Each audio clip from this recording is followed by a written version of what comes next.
చాలామంది ఈ వాటర్ ఎలా తీసుకెళ్తారు ఏంటి అని అడిగారు కదా. ఈ డోర్లు కొత్తగా పెట్టాము, ఇయ్యే మంచినీళ్ళ డోర్లు.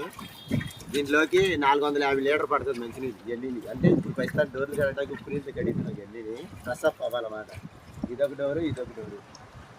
చూసారా ఫ్రెండ్స్, ఇంటికి వెళ్ళి మేము ఇంకా దీంట్లోనే ఇంకా క్యాన్లతో వెళ్ళిపేసుకొని నీళ్ళు వాడుకుంటాం.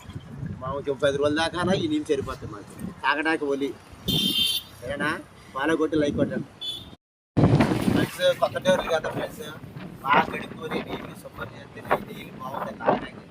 లేకపోతే ఈ నీళ్ళు తాగితే మాకు మళ్ళీ ఇది మెటీరియల్తో తయారు చేసి వాటర్ కాబట్టి ఇందులో డోర్లు కాబట్టి ఈ వాటర్ తాగితే మనకి ఫీవర్ వస్తుంది. ఈ డోర్ శుభ్రంగా ఇంకా బాగా 2 రోజులు 3 రోజులు వాటర్ బాగా కడిగి నీళ్ళు చేసి శుభ్రంగా చేసిన తర్వాత నీళ్ళు తాగితే బాగుంటుంది. Okay friends.